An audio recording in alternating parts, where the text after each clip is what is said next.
Live from clickorlando.com and WKMG, we're getting results in your neighborhood. Now it's 6:30. Good evening. This is News 6 at 6:30. Getting results. Thanks for joining us here live on News 6 Plus. I'm Lisa Bell. Ginger is off tonight. Glad you're with us. I'm Matt Austin. A swan in traffic. The Florida legislature discusses property insurance again and the new top cheese. First, though, are we going to warm up for that weekend? I hope so. Meteorologist Jonathan Kagas joins us now with the answer. It was beautiful today. Fantastic. But yeah, I love the warm weather. And it's going to get even warmer if you liked it. If you like it a little on the warmer side. Getting into your weekend, your perfect weekend coming our way. Lower 80s after a cool start on your Saturday. It's the big weekend. We obviously lose an hour of sleep. The clocks go ahead an hour before you go to bed Saturday night. But now our daylight is shifted to the evening. We're going to break down when the sun is going to set in Central Florida by the time we get into Sunday. Speaking of Sunday, 40% shot for rain. That could threaten part of the Arnold Palmer Invitational. We're going to have the latest forecast on that as well. A little bit cooler getting into Monday. It's also going to be a pretty windy week ahead. We'll go day by day and show you those wind gusts, especially with that next storm system coming in.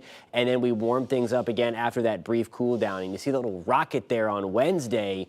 That is Crew 10. It's hopefully going to launch from our Space Coast. We have astronauts on that one, guys. We are going to talk more about that when we break down the 7-day forecast in more detail in about 15 minutes. All right, Jonathan, thank you. It's another investigation for the FAA after SpaceX's unmanned Starship rocket broke apart after launch.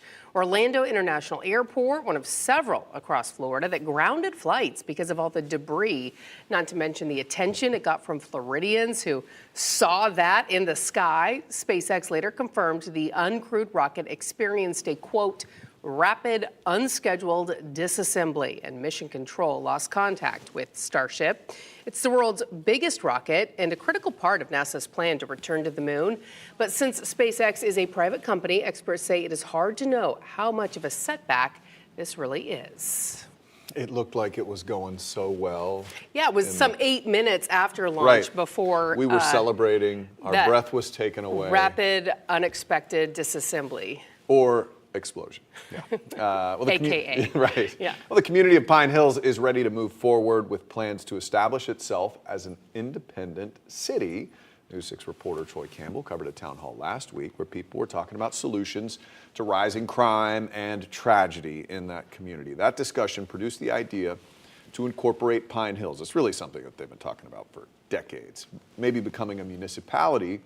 And that means Pine Hills would have its own elected officials and jurisdiction, which could increase taxes. But the city would have more localized public services with fire, public works, and the police, all tailored to the community's specific needs. It's not clear if the ball is rolling yet to make this idea a possible reality. We went out, we did a ton of stories in Pine Hills a few months ago, and that is one thing that's been talked about for a very long time. Should they be there? I mean, they're different. It is a different little area with its own needs. We'll have to see. Right. And we have heard complaints over the years that they felt like they haven't been getting the attention that they need from county leaders, law enforcement. And so it's an interesting thought and an interesting proposal. Well, many drivers, speaking of interesting, had a swan-of-a-kind experience this morning on the 408. So take a look. Do you see that little white thing, that cute little thing right there in the center of your screen? That is a swan. This was along the expressway near Bumby Avenue. And these are pictures that Orlando police posted on their Facebook page. Drivers would have seen it driving away from downtown Orlando. Officers were able to capture the swan and take it to the Lake Eola house for evaluation, although they say the swan does not appear to call Lake Eola home. It doesn't appear to be from Lake Eola. Police reminded drivers to stay focused on the road because you never know what you will see out there, which is very interesting. I used to live in that area near Lake Davis, and there were swans that were from around there. So maybe it's a Lake Davis swan. Yeah, well, and they can't just take that swan and put it with those Lake Eola swans. They will go after each other. So good to see nobody ran it over. So that's right. Good on the drivers out there being alert. Let's take a look at what's trending nationwide right now. Well, we've heard that there's an unexploded bomb, but we don't know where, just somewhere in Paris. So yeah, it's kind of just confusing. Confusing indeed for passengers after the world's third busiest train station shuts down in Paris because of this, an unexploded World War II bomb found on the tracks about 1.5 miles outside of Paris, actually. The surrounding area around that bomb has now been evacuated. Train station workers at Gare du Nord are doing their best to help travelers who continue to face delays to their destinations. That's crazy that after all these years, some 80 years later, that they would find that Imagine bomb being still the there. guy who was digging and then your shovel hits a little something. Oopsies. You eventually realize Yes. it's a huge bomb. Wild stuff. A new study shows butterflies in the U.S. vanishing at a concerning rate, published Thursday in the journal Science. It notes the total number of butterflies in the U.S. has dropped by 22%. Now, that's over 2 decades. Shrinking habitats, rising temperatures, poisonous pesticides. Whenever they list all of these things, it means they don't really know what the main one is, but they say they're all factors in the decline of these delicate insects. Scientists have concerns for ecosystems since butterflies have a role in pollinating plants. But when you see the drop in butterflies, and It you is see the alarming. drop in bees, Yes. yeah, you hate to see, and you want to know, they always list off so many things. Is it more the pesticides It's than probably anything a else? combination of all of those things. Yeah, but there's got to be Yeah. one thing that's really Perhaps, driving yeah. it. Well, eagle excitement continues in Southern California. Social media stars Jackie and look at Shadow those. officially have eaglet triplets, leaving the snowy town of Big Bear in quite a flutter. These eaglets need to get along for 10 to 14 weeks before they can fly away. And you can watch the live nest cam on the Friends of Big Bear Valley's YouTube channel. I've been following along. Have you? Yes, with this saga. My sister lives in Southern California. She called me today to break the news that all 3 have hatched. That is very rare. They're adorable. Yeah, they've laid. Why is that rare? One Because usually dies? Yes, not all eggs will typically hatch. Okay. And so to have all 3 of them hatch, that's a huge success story. And I saw 2. Mom and dad keep tabs on That's the kids. right. They take turns taking care of the nest, as they should. As they should. Human men, you should take notes on that. All right, let's take a look at what's trending right now on Central Florida's #1 news website. That's clickorlando.com. Vacation is in the air. Central Florida takes a deep dive into the best hotels in the state. Using the awards and guest ratings, U.S. News and World Report highlights some great stays. 7 hotels in Florida grace the top 50, but only 2 of them are in Orlando. Clickorlando.com reveals which 2. Wait, we're not gonna check it tell out. them? Apparently not. You got to go to clickorlando.com. Sorry, Matt. What would you guess? In Orlando, 4 that's Seasons. tough. Probably so. 4 Seasons has to be the on the list. Waldorf Astoria, the Grand Bohemian. The I Ritz. don't know. Yeah, Yeah, if we're We have a lot of going great luxury, places. like yeah. there's a lot of nice ones around here. And here are some of the other trending stories right now over at clickorlando.com. Looking for something to do in Central Florida this spring break? Click O points out 10 options for you. If you don't want to end up going to the theme parks, there's so many options. I love going to the Springs. Oh, that's you know, nice. any They're of so that stuff. packed, though. Yeah, it's true. I mean, you're fighting big crowds there, just like the theme parks. Don't shoot down my suggestion. I'm just saying. What would you do? A show? Of course, yes. Plus, the Florida cities with the highest credit scores, but it might be a while before you reach Orlando and other Central Florida spots. That's because we're spending all our money and all the great things to do and great places to stay. That list at clickorlando.com. Tell you what, if you go to those theme parks often, your credit score Or some of those resorts. probably hurt. Yeah. Well, it's not easy being the cheesiest unless you're a lucky cheese from Connecticut. So there are so many cheese puns she's skipping over right now in the script. Whether it's paired with apples or a lighter white wine, it's a delicacy that defended its title as the best cheese in the United States. And Governor Ron DeSantis says the property insurance market is headed in the right direction. News 6's Robert Brewer speaks with lawmakers who are working to get relief. You're watching News 6 at 6:30 live on News 6 Plus. We're getting results in DeBary, Four Corners, at the Four Seasons, and all of Central Florida. We'll be right back. Brought to you by your local Toyota dealers. Toyota, let's go places.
First week of the current legislative session is almost in the books, and lawmakers have already introduced more than 30 bills just related to insurance. News 6 producer Robert Brewer shows us what impact those bills could have on your homeowner's insurance premiums.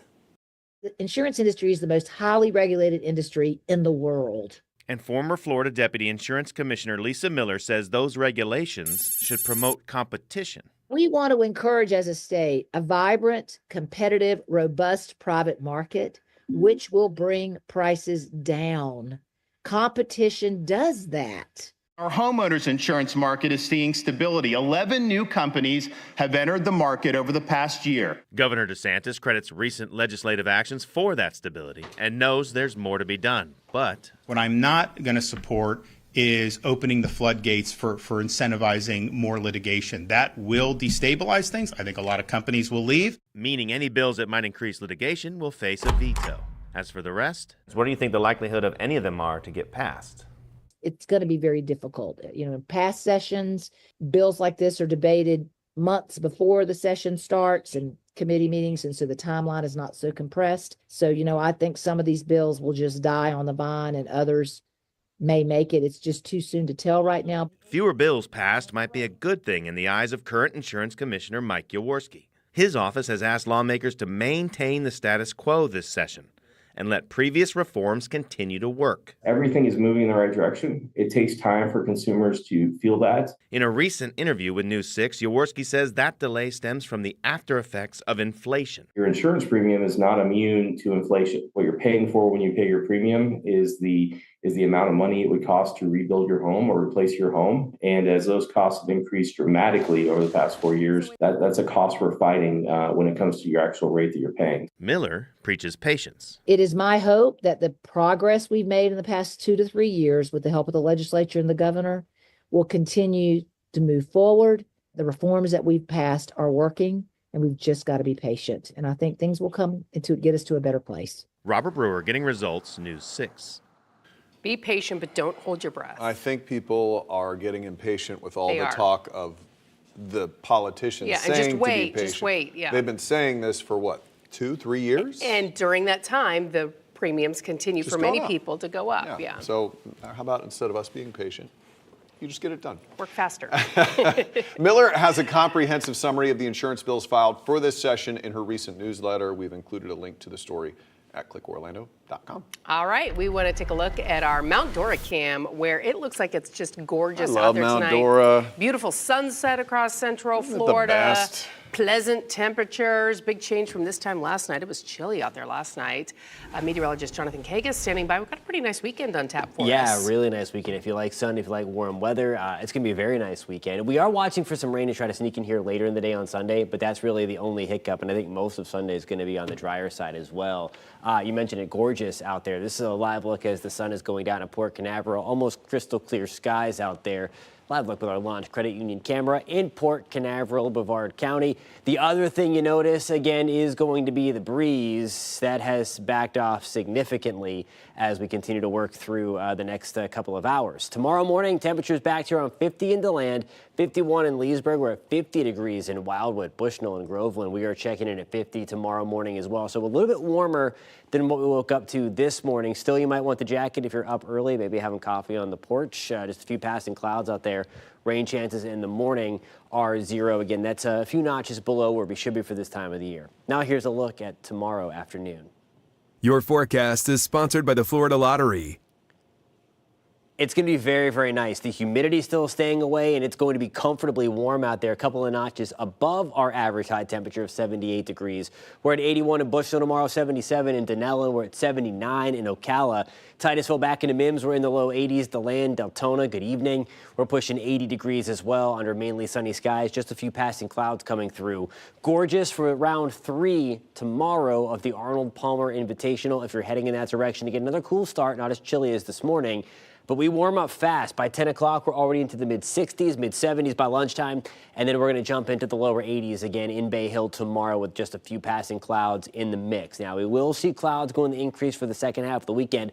I want to show you the water vapor imagery here. You see that swirl. This is our next storm system developing out closer to the Four Corners region. That is going to sweep across the Deep South, very similar to what we saw just a few days ago when we had our last opportunity for rain. That is going to try to push through Central Florida as we move into Sunday, especially later in the day. So we're going to start things off on Sunday, pinpointing this, a few showers north of Jacksonville, and then that system comes working its way across the Gulf, especially the North Gulf Coast. That's 5, 6 o'clock on your Sunday afternoon and evening. A few showers try to sneak in. I think the better opportunity for that to happen is going to be Sunday night, and then continuing into the first part of Monday. Rain chances get back up to around 40% as we move into Sunday and into Monday. Speaking of Sunday, huge change happens Saturday night before you go to bed. Make sure those clocks go ahead an hour. Speaking of which, tomorrow, sun is going to rise at 6:42. It is going to set tomorrow at 6:30. If you like it later, this is your time. 7:30 is going to be our sunset on Sunday. Again, the trade-off is it is going to be a little darker again in the morning come Sunday, as the sun is going to come up at 7:41 in the morning. So if you like the daylight late into the evening, again, clocks go ahead 1 hour before you go to bed on Saturday. The breeze also cranking up a little bit. Not too bad tomorrow, a little breezy through the afternoon, but then we get gusty again Sunday into Monday. You see, especially Monday as that storm system slides through, giving us the rain chances. We're back to around 20 to 30 mile per hour wind gusts, and then still staying breezy as that system pulls away. And as it does so, going to pull in some cooler air as well. There's that time change again, Saturday into Sunday. Temperatures very nice. On Sunday, we're back to the mid-80s, 40% shot for rain, especially late into your afternoon and evening. That rain chance stays elevated for the first half of Monday, and there are those cooler temperatures again. 72 on Monday, back to the mid-70s on Tuesday, and then right back at it, guys. We are into the lower 80s. Again, Crew 10 on Wednesday, watching the forecast. Right now, it looks great, both here at home and through the flight path. In case there'd be an issue again, we need to have the weather clear in case the astronauts need to initiate that abort system. But hopefully everything goes well. Jonathan, thank you. The Daily Bread, a homeless shelter in Melbourne that serves hundreds of people in the community, says it will close within a matter of weeks. Melbourne's vice mayor announced the city will vote on a replacement on Tuesday. As News 6's Jarrell Baker tells us, that replacement comes with a lot of hope. Melbourne Vice Mayor David Newman posting these 31 pages on social media this Friday afternoon, outlining the agreement to close the current Daily Bread Outreach Center and start creating the new affordable housing development, Providence Place. To be specific, this area was near our downtown in a residential neighborhood. This unfortunately caused a lot of trespassing overnight, a lot of potential violence. There was drug activity. Newman says that the current homeless outreach center is a failed model and needs to be closed. That only provided a soup kitchen. That did not provide any sort of career and technical training. It did not provide any sort of housing. It only provided food and then occasionally some casework to help folks find housing, but it just wasn't enough. He says they posted this agreement online to show people that they're creating a better solution to help the homeless and also protect the safety of citizens downtown. These facilities are used strictly in the affordable housing sense. There's my understanding, 50-year agreement for that property. If they were to sell it or anything of that nature, that it would still be made sure that it's for affordable or workforce style housing. According to the agreement, Providence Place will feature at least 70 multifamily units for families making 80% below the median income. It'll also feature on-site security and help the city comply with the state's no camping law. They'll have a caseworker, and they'll be able to get some of those medical needs that will help them and their family get back on their feet. This comes a little over a month after the city announced plans to shorten Daily Bread's closing date from 2 years to just 60 days. Newman says they have to rush the closure to have this facility up and running by 2027. There's $3 million of city funds that are on the line. They will not receive that money until the project is complete. Nothing's set in stone yet. City leaders are set to vote on this agreement on Tuesday. In Melbourne, Jarrell Baker, Getting Results, News 6. On Sunday, it is time to spring forward, and losing an hour of sleep is bringing back the debate of whether to get rid of daylight saving time. 2 Florida lawmakers have worked to get rid of the annual change that brings longer days and shorter nights. Angie Casada takes a look at where their efforts stand and the impacts of springing forward.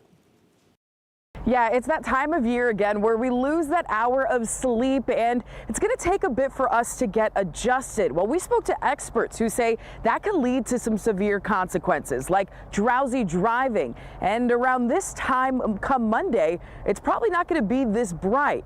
So they're also expressing caution when it comes to kids heading into school. AAA says the time change can disrupt sleep schedules, making drivers more tired and more likely to get into a crash. This time change can have so many different effects on people, but it could also affect your ability to drive safely. So make sure that you're getting plenty of sleep and just be extra cautious while you're behind the wheel. And with sunrise coming later, more kids will be walking to school in the dark, making those morning commutes even more dangerous. Beyond safety concerns, the bigger debate continues. Should we stop changing the clocks? For years, lawmakers have tried to make daylight saving time permanent. Reduce crime as there's light later in the day. We've seen decreases in child obesity, a decrease in seasonal depression that many feel during standard time. And then the practical one, and then one that I've witnessed with my own eyes.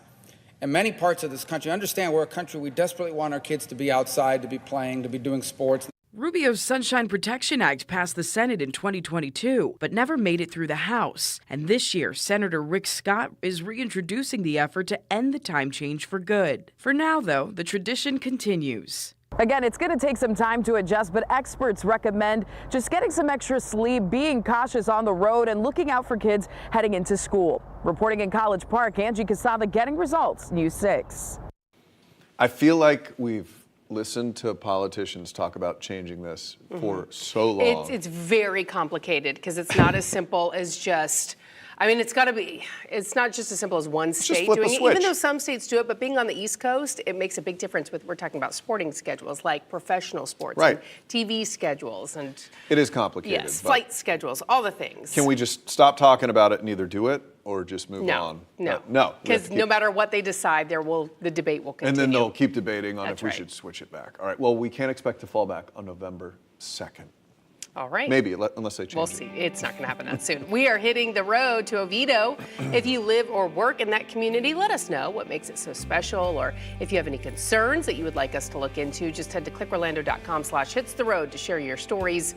Stay with us. We'll be right back.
All right, I am in no way responsible for any cheese puns that come from this next story.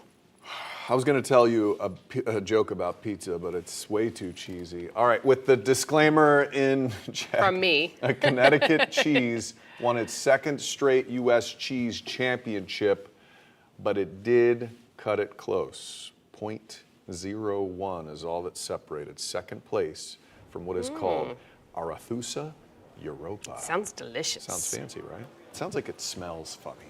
It's a Connecticut farm's take on the classic Dutch Gouda with wispy aromas, butterscotch, and toasted nuts. I do love some Gouda. It's very good. It pairs well. Were you trying to? I'm not. Oh, That's okay, just. I was going to say. You know, when we go to the grocery store, my kids are like, "What kind of cheese should we get?" I always say Gouda because it's good.